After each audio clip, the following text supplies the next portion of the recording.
창세기 40장 1절로 23절 말씀 같이 읽겠습니다.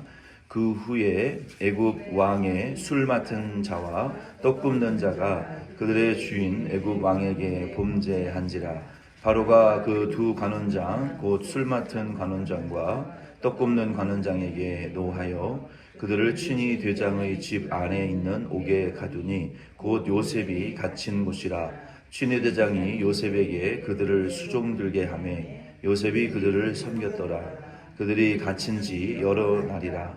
옥에 갇힌 애굽 왕의 술 맡은 자와 떡 굽는 자 두 사람이 하룻밤에 꿈을 꾸니 각기 그 내용이 다르더라. 아침에 요셉이 들어가 보니 그들에게 근심의 빛이 있는지라. 요셉이 그 주인의 집에 자기와 함께 갇힌 바로의 신하들에게 묻되 어찌하여 오늘 당신의 얼굴이 근심의 빛이 있나이까. 그들이 그에게 이르되 우리가 꿈을 꾸었으나 이를 해석할 자가 없도다. 요셉이 그들에게 이르되 해석은 하나님께 있지 아니하나이까. 청하건대 내게 이르소서. 술 맡은 관원장이 그의 꿈을 요셉에게 말하여 이르되 내가 꿈에 보니 내 앞에 포도나무가 있는데 그 나무에 새 가지가 있고 싹이 나서 꽃이 피고 포도송이가 익었고 내 손에 바로의 잔이 있기로 내가 포도를 따서 그 즙을 바로의 잔에 짜서 그 잔을 바로의 손에 들여놓으라. 요셉이 그에게 이르되 그 해석이 이러하니 새 가지는 사흘이라. 지금부터 사흘 안에 바로가 당신의 머리를 들고 당신의 전직을 회복하리니 하시니 당신이 그 전에 술 맡은 자가 되었을 때에 하던 것 같이 바로의 잔을 그의 손에 드리게 되리이다. 당신이 잘 되시거든 나를 생각하고 내게 은혜를 베풀어서 내 사정을 바로에게 아뢰어 이 집에서 나를 건져 주소서.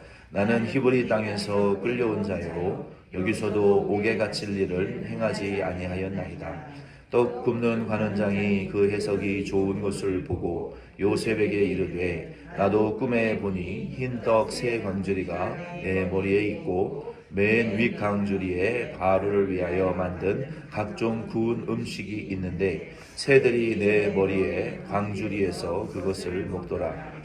요셉이 대답하여 이르되 그 해석은 이러하니 새 광주리는 사흘이라. 지금부터 사흘 안에 바로가 당신의 머리를 들고 당신을 나무에 달리니 새들이 당신의 고기를 뜯어 먹으리라 하더니 제3일은 바로의 생일이라. 바로가 그의 모든 신하를 위하여 잔치를 베풀 때에 술 맡은 관원장과 떡 굽는 관원장에게 그의 신하들 중에 머리를 들게 하니라. 바로의 술 맡은 관원장은 전직을 회복하며 그가 잔을 바로의 손에 받들어 드렸고 떡 굽는 관원장은 매달리니 요셉이 그들에게 해석함과 같이 되었으나 술 맡은 관원장이 요셉을 기억하지 못하고 그를 잊었더라. 아멘.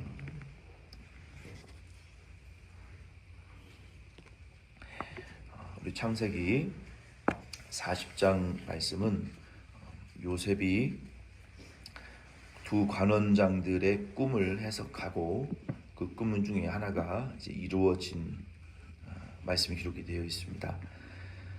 오늘 이 말씀의 우리가 제목이고 우리가 좀 묵상해야 될 한 가지는 하나님이 나와 함께 하신다는 것을 우리가 전적으로 확신하고 확인하는 것이 믿음이다라는 것을 우리가 말씀을 통해서 은혜 받기를 원합니다.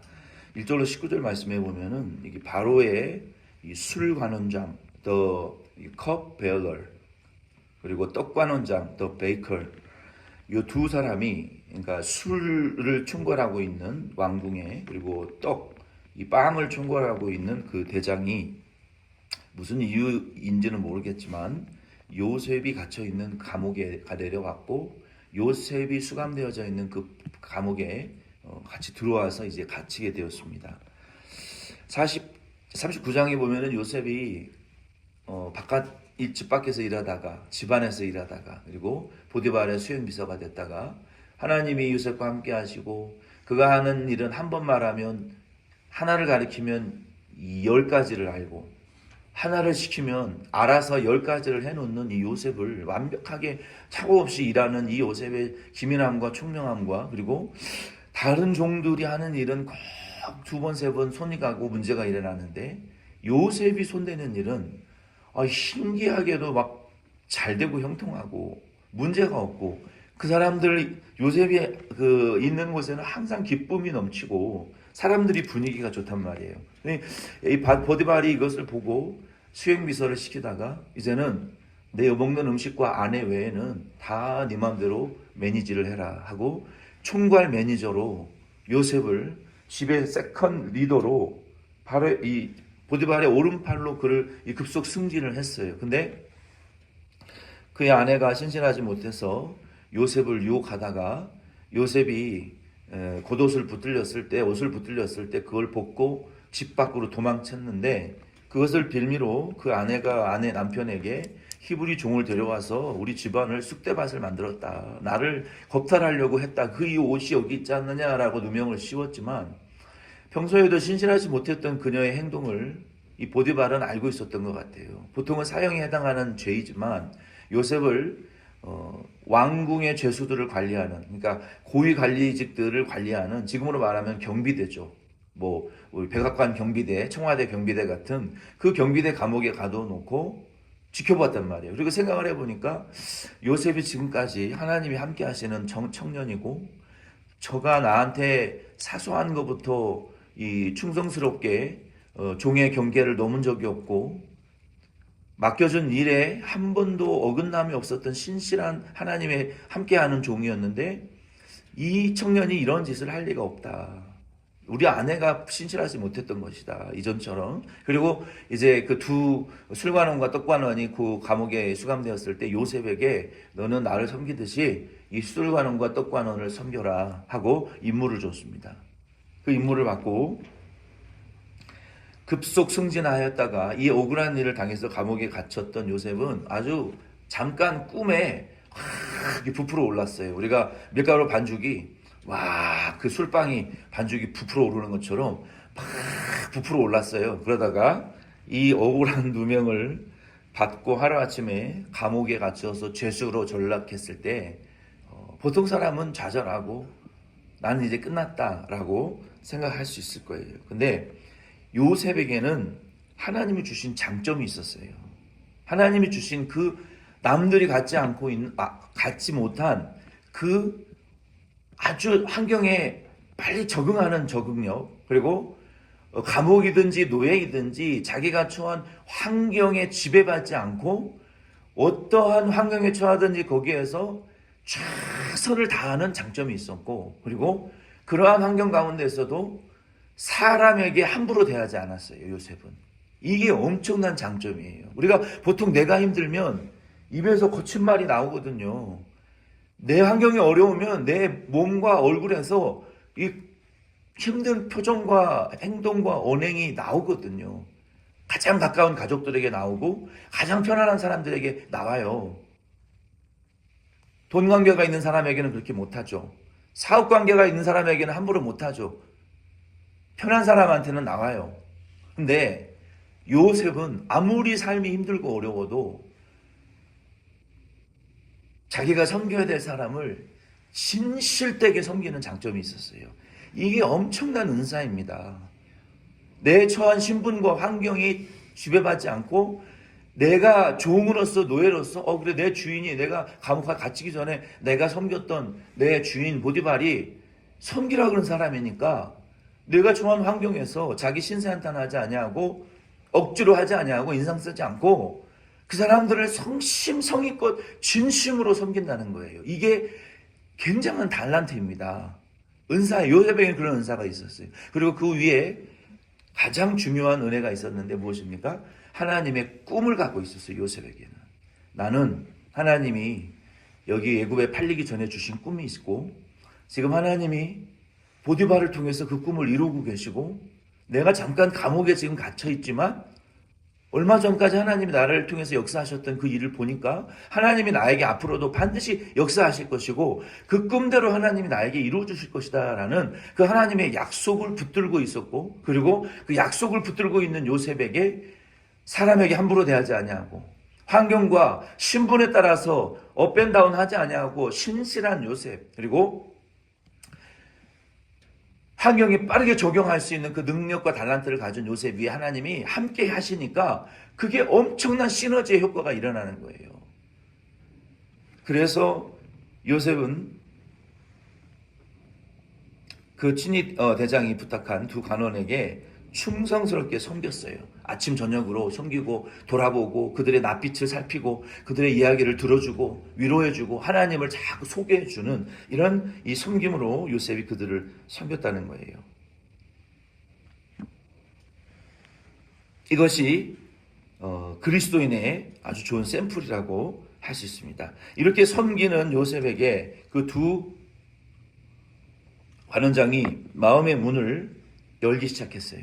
그리고 그들을 섬길 때 낯빛이 어두운 것을 보고 요셉이 물어봤더니 자기가 꾼 꿈 때문에 내가 지금 상당히 고통스럽다. 내가 지금 감옥에 갇혔는데 자기들의 목숨이 어떻게 될지 모르지만 꿈을 꿨다는 거예요. 두 사람이 각기 다른 꿈을 꾸었는데, 그리고 그 꿈을 막 털어놓는 거예요. 우리가 자기가 꾼 은밀한 꿈을 누구에게 함부로 털어놓습니까? 꿈 얘기를 막 털어놓는 것을 요셉이 듣고 하나님께서 주신 지혜로 그 두 간원의 꿈을 해석을 해 주었습니다. 그러면서 요셉이 해석은 하나님께 있지 않냐니까라고 하면서 하나님을 소개해 주었다는 것이 중요해요. 근데 저는 이 말씀을 묵상하면서 요셉이 두 간원에게 꿈의 해석은 하나님에게 있지 않냐니까라고 한 그 말이 이상하게 요셉이 자기 자신에게 하는 말로 메아리가 쳐져요. 왜 그러는지 잠시 후에 말씀을 드리겠습니다. 요셉이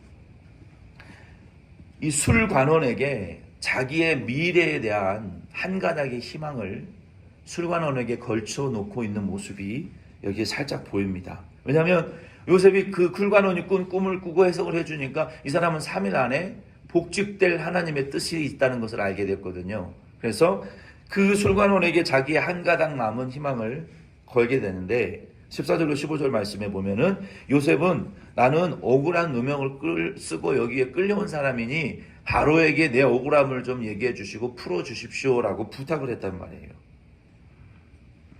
요셉이 8절에 꿈의 해석은 하나님에게 있지 않냐니까 한 말하고 나는 억울합니다라고 한 이 말이 이게 대조가 되고 있어요. 그러면서 네가 하나님이 뭐라고 요셉의 입을 통해서 그들이 꾼 환경과 꿈으로 답답해하고 어려워하고 있지만 그 꿈의 해석은 하나님에게 있는 것처럼 지금 네가 억울한 일 가운데에서 한 가닥 희망을 술관원에게 걸치고 있는 그것도 내가 해결해 줘야 될 문제인데 너는 지금 누구에게 이 소망을 걸고 있느냐라고 지금 메아리치고 있는 것으로 저에게는 들려지고 있단 말이에요. 그러면 요셉이 술관원에게 한 부탁이 잘못된 것이냐? 아니요.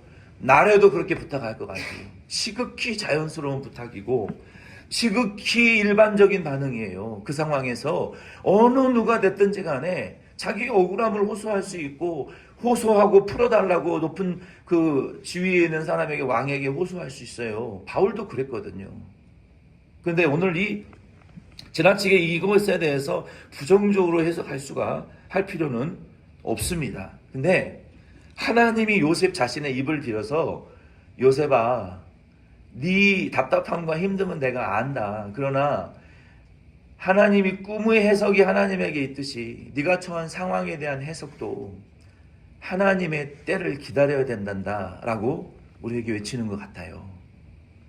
우리의 꿈의 해석뿐만 아니라 우리가 지금 현재 처한 상황도 변화시켜주는 것도요 하나님의 때가 되어야 되는 거다라고 메아리치고 있어요. 언제까지 기다려야 되는 거예요? 바로가 꿈을 꿀 때까지 기다려야 되는 거예요. 언제까지? 바로가 꿈을 꿀 때까지는 거기 있어야 되는 거예요. 자신이 꿈을 꿀 때 움직였던 것처럼 바로가 꿈을 꿀 때 그때 비로소 불림을 받고 해결해 주기 위해서 그 전 단계의 서사를 술관원의 꿈을 해석해주고 그가 꿈대로 복직되어지는 서사를 하나님이 지금 미리 풀어두시는 거예요.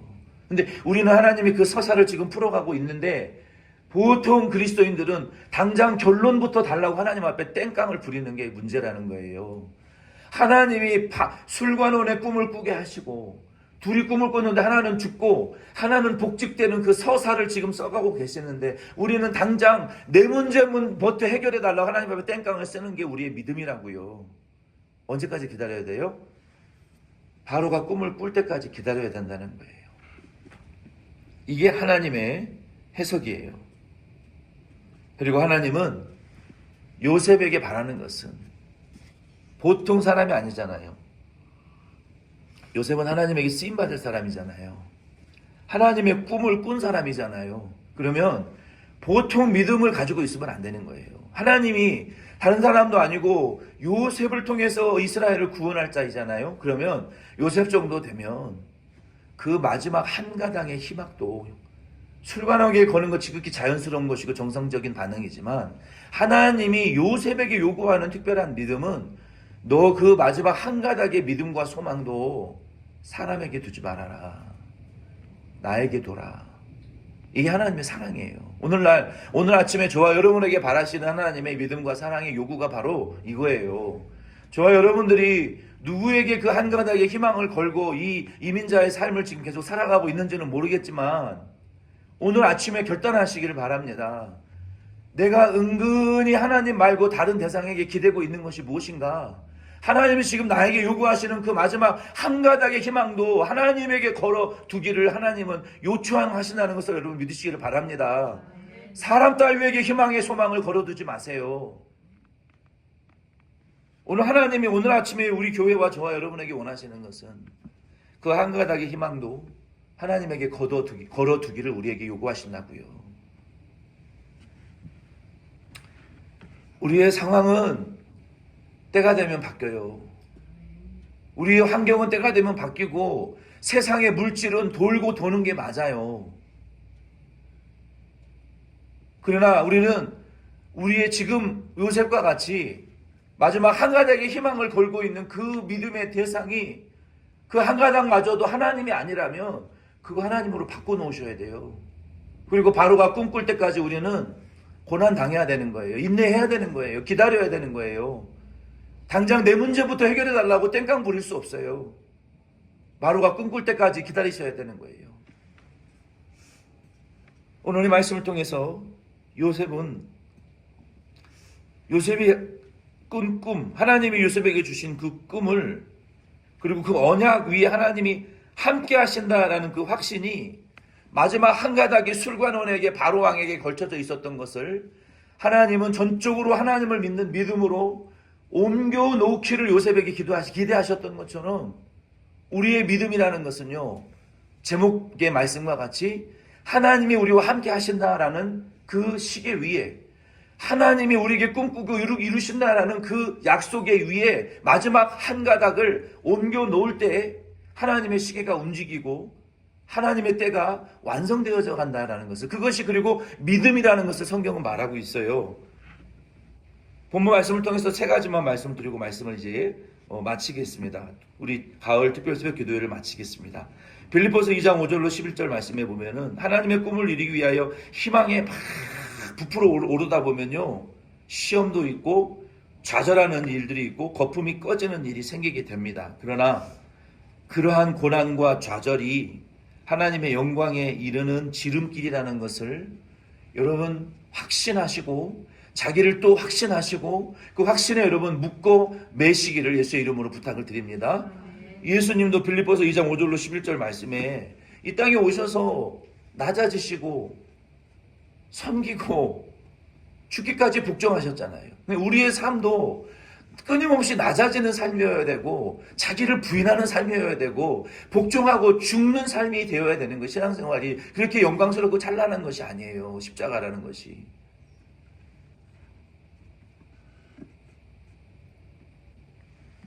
두 번째는 하나님의 꿈을 붙잡는 자는 어떤 상황에 대해 처하든지 여러분 잘 들으세요. 사람을 대하실 때 그리스도의 심장으로 진실되게 대하시고 하나님을 소개하실 수 있는 저와 여러분 되길 바랍니다. 어려울 때 그렇게 하세요. 힘들어 정말 미치고 팔짝 뛸 것 같을 때에도 사람을 진실되게 대하시고 자꾸 하나님의 이름을 소개하세요. 요셉이 그렇게 했잖아요. 두 관원장에게. 그때 하나님의 그 시계가, 시간과 분을 가리키는 시계가 움직이는 게 아니라 초단위의 시계가 그때 바뀌는 거예요. 왜? 성경에 보면 하나님은 사람을 통해서 일하시더라. 아멘? 힘들고 어렵고 미치고 팔짝 뛸 것 같을 때 사람을, 그게 악한 자고 믿지 않는 자라 할지라도 진실되게 하나님을 대하듯이 대해 놓잖아요. 그리고 하나님을 소개해 놓잖아요. 그러면 분과 시간은 하나님이 하세요. 그 초단위의 시간들이 째깍째깍째깍 내가 모르는 사이에 움직여서 하나님의 뜻이 이루어지더라. 하나님의 서사가 완성되어져 가더라. 세 번째는 하나님의 꿈을 이루기 위하여 사람에게 의존하고 싶은 그 한 가닥 희망마저. 왜 사람은 의존하고 싶지 않겠어요? 이 힘든 이민 사회에서. 목사님들도 보면 끼리끼리가 있어요. 목회자들도 끼리끼리가 있더라고요. 그런 거 맞아. 예수님 따라가는 길은 외롭고 좁은 길이, 혼자만 통과할 수밖에 없는, 자기 십자가 지고 겨우 빠져나가는 길인데 힘들고 어렵죠. 사람 의지하고 싶죠. 같이 밥 먹고 놀러 다니고 행아웃하고 싶죠. 자기 힘든 거 말하고 위로받고 자기 상황에 대해서 들어주는 사람이 있고 의지하고 싶죠. 그러나 예수님이 저와 여러분에게 요구하시는 것은요, 내가 그 대상이 되고 싶다는 게, 내가 예수님이 너희들의 그 마지막 한 가닥 의지의 대상이 되고 싶어 하신다는 것을 여러분 아시기를 바랍니다. 네? 그거 사람에게 마음 주지 마세요. 우리의 기도가 다 새 나가고요, 우리의 열매가 맺혀질만 하면 다 흐트러져 버려요. 그거 사람 때문에. 우리는 로마서 4장 20절로 25절 말씀에 보면은요, 이 말씀이 참 중요한 말씀이에요.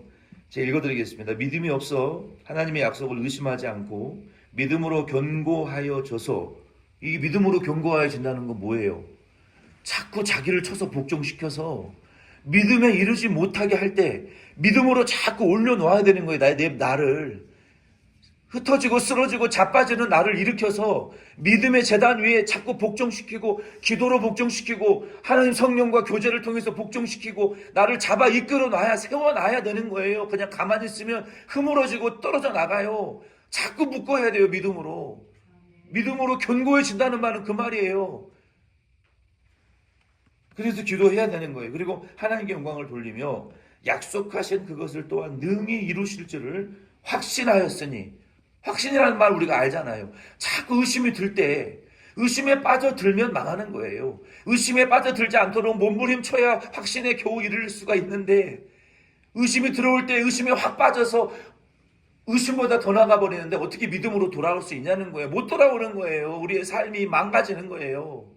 자꾸 자기를 확신할 수 있도록 이끌어내야 되는 거예요. 그러므로 그것이 그에게, 누굽니까? 아브라함에게 의로 여겨졌느니라. 그에게 의로 여겨졌다 기록된 것은 아브라함만 위한 것이 아니요, 의로 여기심을 받을 우리도 위함이니, 곧 예수 그리스도 우리 죽은 자 가운데서 살리신 이를 믿는 자니라.